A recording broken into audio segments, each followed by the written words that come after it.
স্বপ্ন দেখলাম আবার এই চারপাশে রাহু যে ঘুরে বেড়াচ্ছে, আমাকে মনে হয় গ্রাস করবে।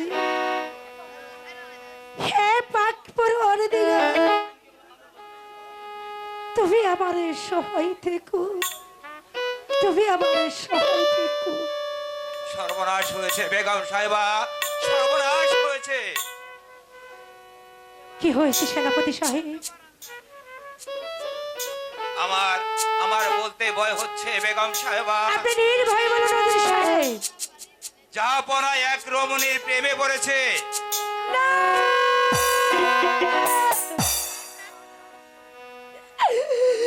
আমার স্বামী কোনোদিন এমনই কাজ করতে পারে না সেনাপতি, আমি বিশ্বাস করি না। বিশ্বাস আমারও হয়নি বেগম সাহেবা, বিশ্বাস আমারও হয়নি। এখন কি করা যায় সেনাপতি সাহেব? একটা উপায় আপনি বের করুন। উপায় একটা আছে বেগম সাহেবা। বলুন বলুন সেনাপতি মহাশয়। আমাদের 5 গ্রামের মোড়ল, তাকে দিয়ে ওই শয়তানিকে সরিয়ে দিতে হবে। চলে আসুন আমার সঙ্গে, উপরে ওই মোড়লের সঙ্গে সাক্ষাৎ করে গিয়ে চলে আসুন। হে পাক পরোয়ার দিগর, তুমি আমার সহায় থেকো, তুমি আমার স্বামীকে আমার কাছ থেকে ছিনিয়ে নিও না, আমার কাছ থেকে ছিনিয়ে নিও না। ওগো পাক পরোয়ার দিগর, তুমি আমাকে কি শোনালে? কেন তুমি আমার মাথায় আকাশ ভেঙে ফেলালে?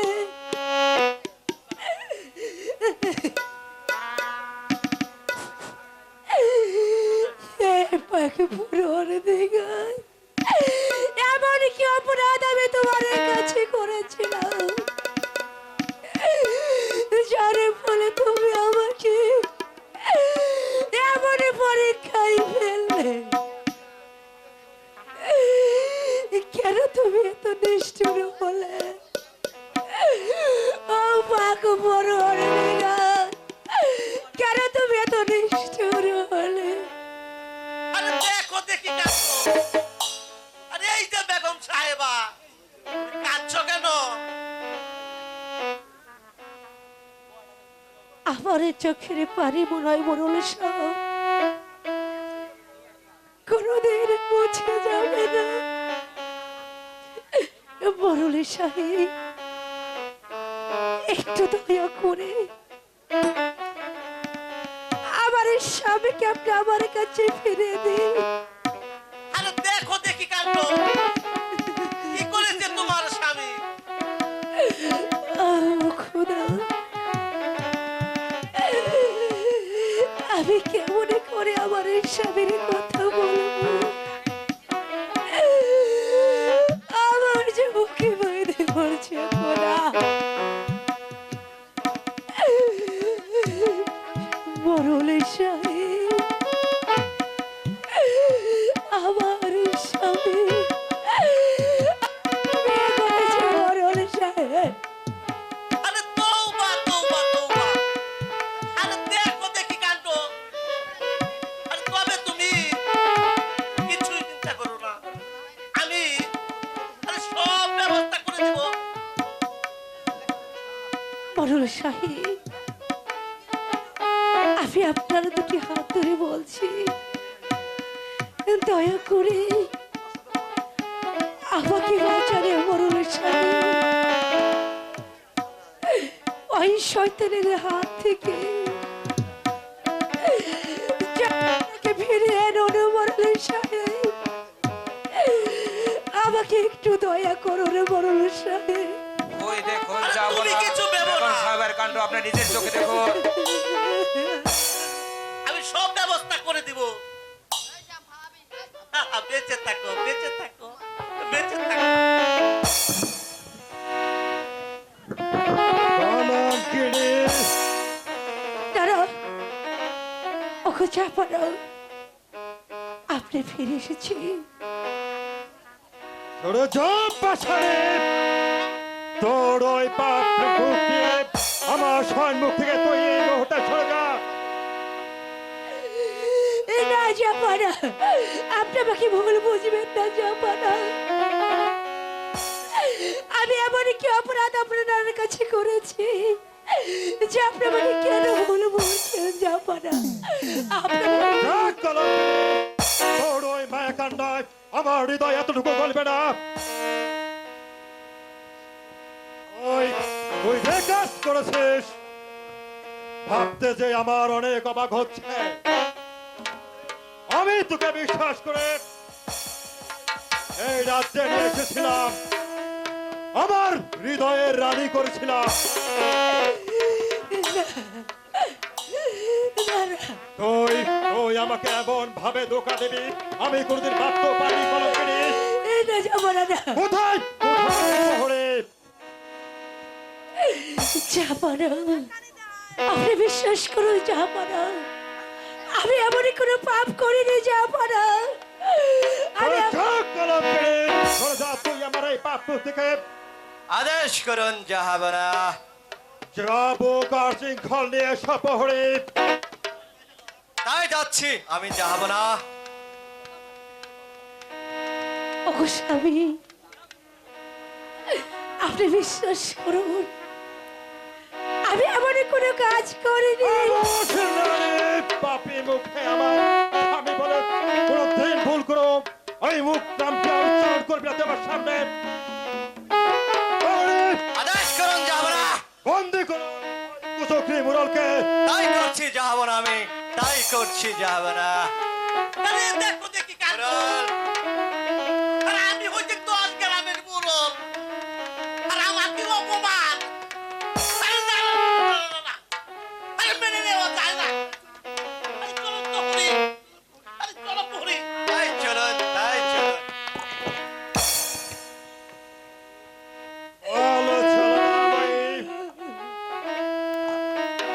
কেন তুই ওই শয়তান মুরলের কাছে প্রেম নিবেদন করেছিস?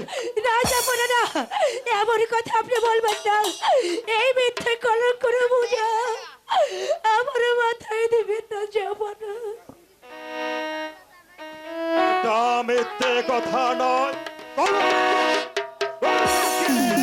মিথ্যে কথা নয়।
ভীষণ রে জ্বালা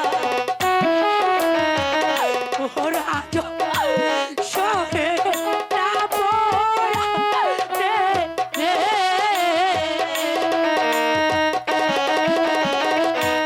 মারবে না মারবে না গোরা গো আমারে।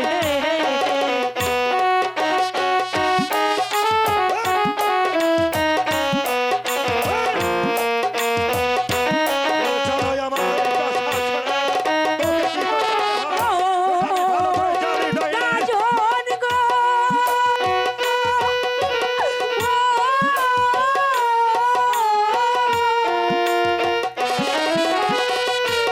হাতে ধরি পায়ে পড়ি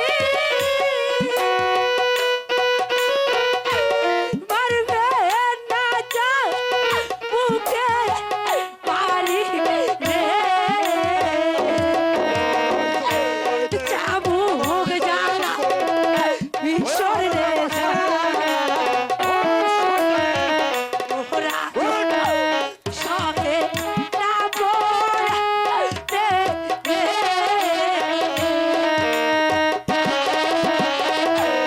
মারবে না মারবে না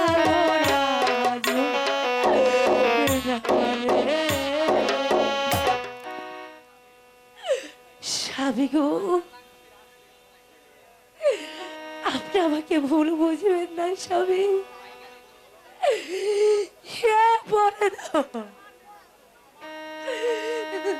সরে যা কলঙ্কিনী আমার এই সামনে থেকে। কোন পাশে তোর কান্নায় আকাশ ফেটে বৃষ্টি ঝরতে পারে, তবু আমার মনে তোর এতটুকু স্থান আমি দেব না। তাই আমি তোর এই অপরাধের জন্য তোকে দিলাম আমি নির্বাসন।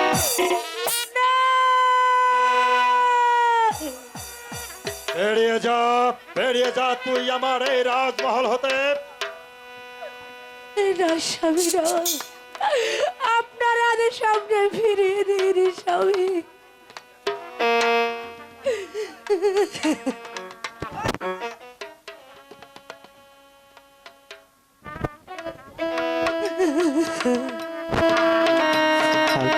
আম্মি আম্মি এ কি তুমি কাঁদছো কেন আম্মি?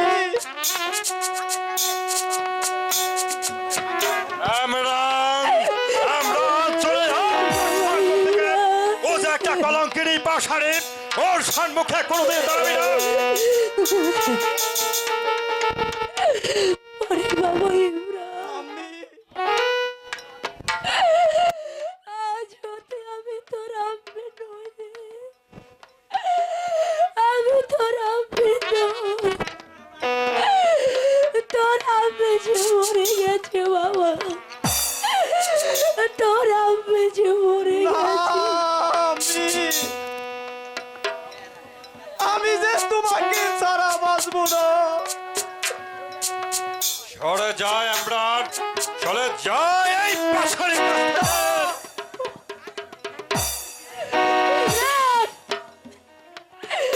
ওগো স্বামী, বলুন আপনি কি করলেন? আমার অপরাধের জন্য কেন এই অবশ্যই থেকে এরকম আঘাত করলে?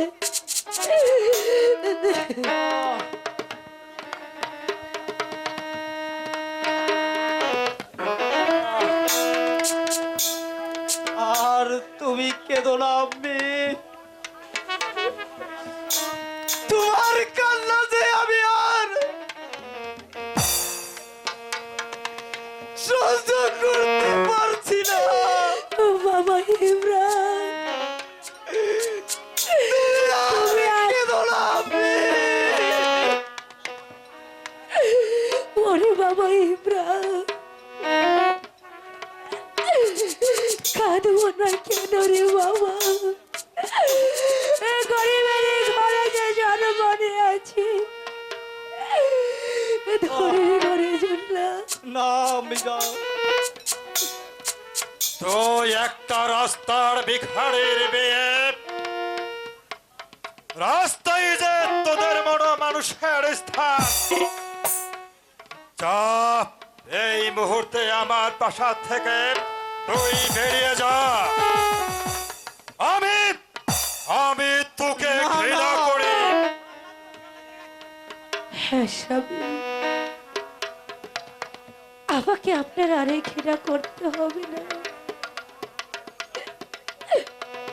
এই পাশে থাকার সৌভাগ্য আমারও হবে না। আমি চলে যাচ্ছি। না আমি তবে যাবার আগে একটি কথা আমার বারে বারে মনে পড়ছে। আমার মনে যে বড় আশা ছিল, এই রাশি বাঁধের থেকে তোমার এই চরণের সেবা করব, কিন্তু সেই সৌভাগ্য যে আমার হলো না। মৃগা। আমি আপনার বাসা ত্যাগ করার আগে তোমাকে একটি কথা স্মরণ করে দিচ্ছি স্বামী।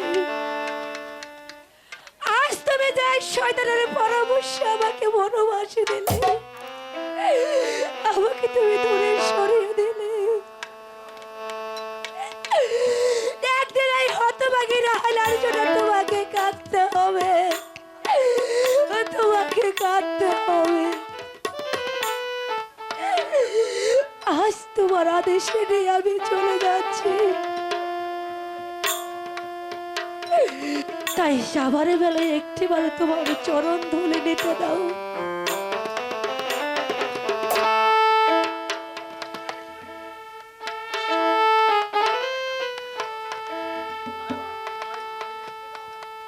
বিদায় স্বামী।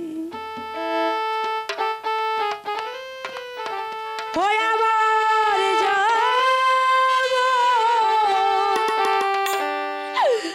সময় হলো,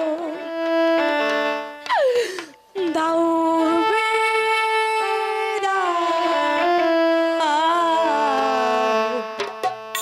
মুছো আখি নয়ন জল, দাও বিদায়।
সবাই চলে যাক আমাকে ছেড়ে, আমি একাই এই পৃথিবীতে বেঁচে থাকবো।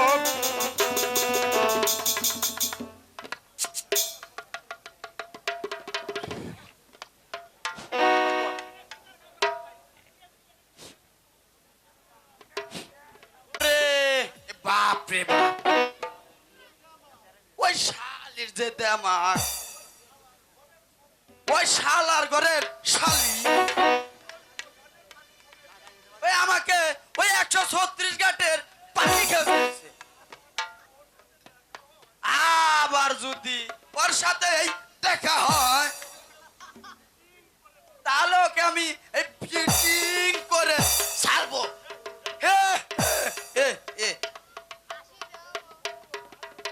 এই হলো কার কথা বলছিস?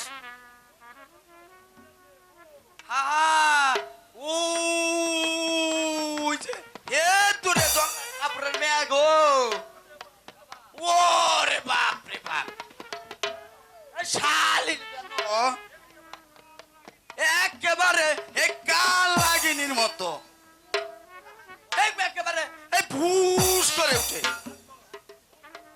শোন গাদা, গাধা না, কেরামত।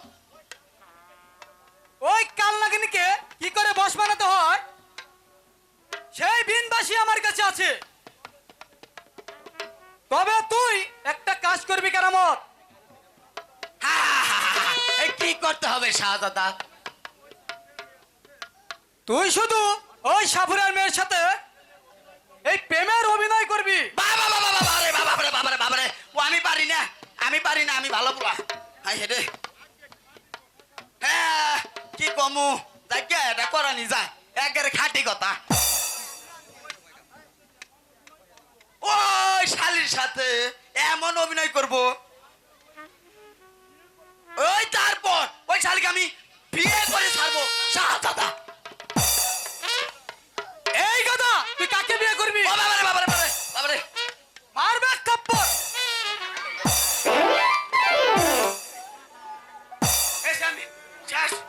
শেষ।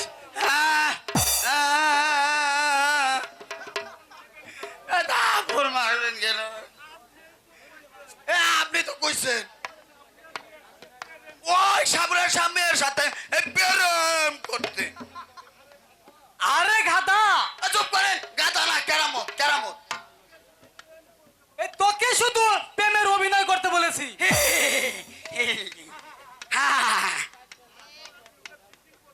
তারপর আপনাকে ফিটিং করবেন, তাই না?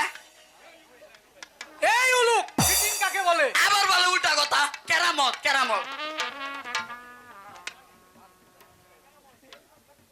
এই তো খাঁটি কথা, এই শাহজাদা ওকে ফিটিং করবেন, তাই না হুজুর? ওরে বাপরে বাপ, এই তো কাল লাগেনি হুজুর।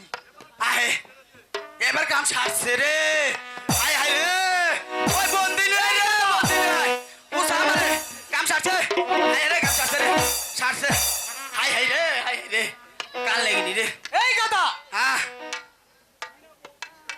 তুই না বলছিস নাগিনী? এ তো দেখছি মানুষ। কাল লাগেনি।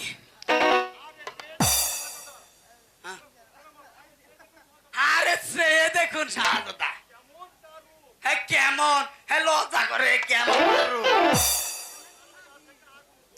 আরে রূপ থেকে দেন আগুন জ্বলছে। খবরদার, বাবারে, হায় রে, বেশি কথা বললে কিন্তু ভালো হবে না। না কি কয় একবারে চুপ। ভাটদের বেটি কি, ওরে বাপ রে বাপ, হ্যাঁ বলেন হুজুর, একেবারে ঠুস করে উঠে, কাল লাগেনি। এবার তো নিজের চোখে দেখলেন কেমন করে ফুস করে ওঠে। এই চামচা, বলুন হুজুর। এই চামচা, তুমি যে কাপুরুষের সাথে কথা বলছিলে, বাবারে খাইবো আমারে, এর কাল লাগেনি। সে কি তোমার দোস্ত? চলো এখান থেকে আমরা কেটে পড়ি। তাই চলো সখী তালালো দেখুন না তা খাদ্য ছেড়ে ইদ্রা ছেড়ে এই গর্দব, এই তোর কারণে ওরা চলে গেল। হ্যাঁ মিথ্যা কথা আপনি তো কইছেন ওর সাথে আমার প্রেম করতে আমি তা করি রে না, আমার সোনা। এই উল্লুক কোথাকার, কে বললু? আমি তোকে প্রেমের অভিনয় করতে বলেছি। আমি তাই তো করছি। মারবে এক থাপ্পড়। আমি তুই ওকে ধরতে যাস কেন? এই তো কাপুরুষের কথা। এই কাউকে না ধরে কি প্রেম করা যায়? হুজুর এই দেখেন না হুজুর, এই আজকাল ছেলেরা ওই সেমরিরা এ বাপ রে রাজধানী সব কুটি কুটি এই স্কুলে যায়, আপনার সাথে এই হুটুস ফুটুস কথা কয়। তারা কেমন প্রেম করে কোন কোন আপনি কি করবেন কোন? শোনো, ওই সাপুরের মেয়েটি কোথা থাকে এই তুই সব জেনে আসবি, বুঝলি? আগে কাটি কথা হুজুর। আমি ওই যে ঘুমাই না ওই খেতা বালিশের খবর বলবো একেবারে কবর প্রয়োজন পরে। এবার চলুন যাও যাক হ্যাঁ, চলো। চলি জায়গা জায়গা প্রেম করুন জায়গা। আই দয়ালে খোদা, আবার এই স্বামী আমাকে ভুল বুঝে রাজ্য থেকে বিতাড়িত করেছে। স্বামীর আদেশে যাবি পালন করতে হয়েছে। তুমি বলো খোদা, আমি এখন কোনে পথে যাব? আমি কোথায় গিয়ে আশ্রয় নিব? তুমি বলো খোদা, তুমি বলো। হাই গো অচিন পথে চলছি দয়া পাচ্ছি না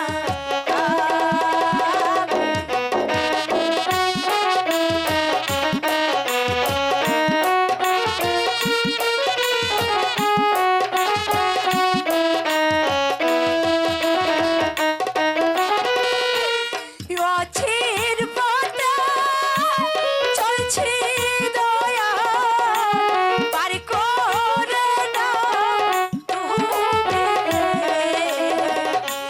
পার করে দাও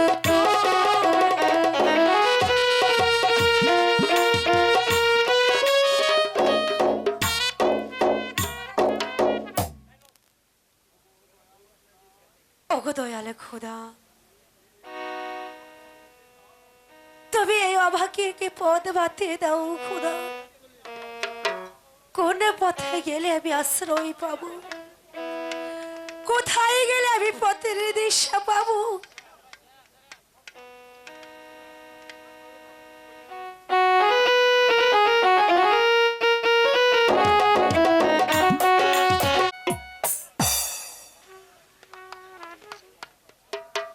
কোথায় সেনাপতি গর্জন খাও? লোক মুখে আমি শুনতে পেলাম ওই উজান গায়ে দুর্গত এলাকায় নাকি এখন পর্যন্ত কোনো খাদ্য বিতরণ হয়নি, কিন্তু কেন? এর জবাব দাও গর্জন খাও।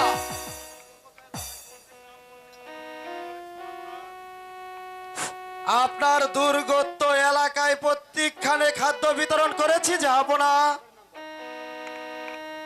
খাদ্য যদি বিতরণ করে থাকো তাহলে সেই দুর্গত এলাকায় গরিব দুঃখী মানুষ এমন ভাবে খাদ্যের অভাবে না খেয়ে তারা বলা, এর কারণ কি? জবাব দাও সেনাপতি গর্জন খা। এর কারণ যে আমিও বুঝতে পারছি না জাহাপনা। তোমাদের প্রতি আমারও সন্দেহ হচ্ছে। তোমরা এখন ওই দুর্গত এলাকায় খাদ্য বিতরণ করনি।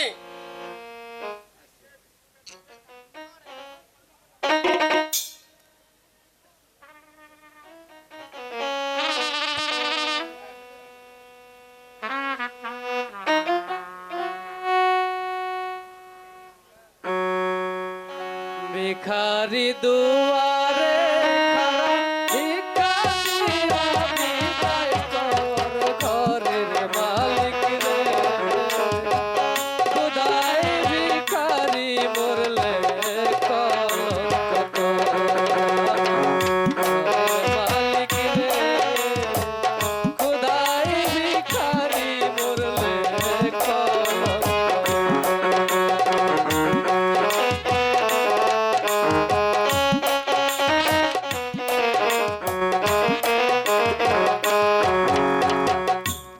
ও মালিক রে,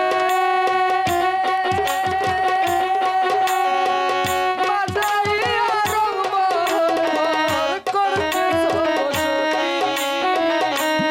এ কি বলছে সেনাপতি গর্জন খা? খাইলে দাও না কথা, এই কি তোমার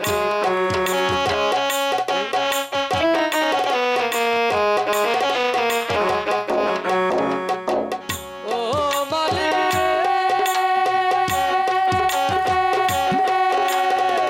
বানাইয়া রংমহল ঘর করতেছ বসতি। ভিক্ষা চাইলে কও না কথা, এই কি তোমার রীতি? এই অভাগা যেখানে যান বলে রে সরসর, আল কোরআনে প্রবাদে কেনই তোমার পর আমার ঘরে মালিক রে। খোদাই ভিখারি মরলে কলঙ্ক মালিক রে। খোদাই ভিখারি মরলে কলঙ্ক মালিক রে। খোদাই ভিখারি মরলে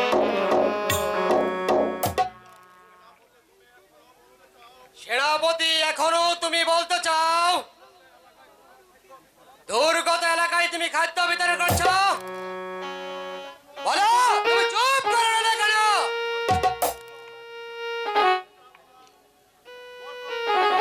খাদ্য আমি ঠিকই বিতরণ করেছি জাহাপনা। হয়তো ওই দু এক জায়গায় বাকি রয়ে গেছে জাহাপনা। চুপ করো সেনাপতি গর্জন খা। মিথ্যে কথা বলছো। আমার সমস্ত রাজভাণ্ডারে খাদ্য গরিব দুঃখীদের মাঝে বিলিয়ে দেওয়ার কথা, কিন্তু তুমি সব আত্মসাৎ করছো। শোনো সেনাপতি গর্জন খা, তুমি এমনি ভাবে দেশের গরিব দুঃখী মানুষগুলোর ঠকে তুমি নিজের ব্যাংক ব্যালেন্স করছো।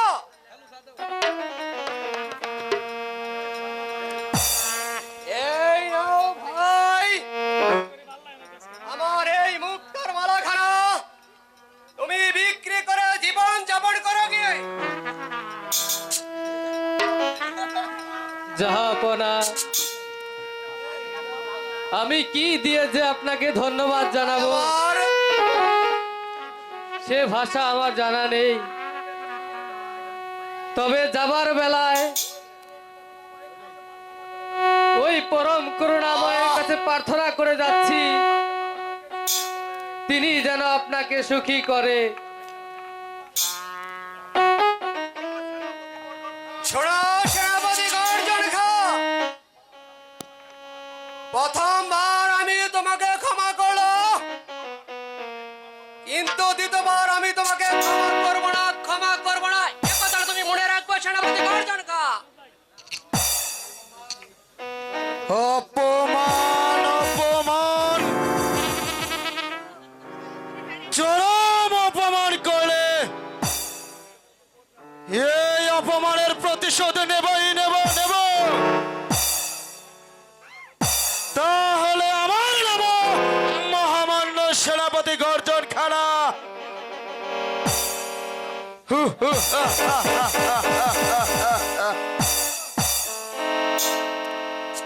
চলো সৈনিক, চলে আসো।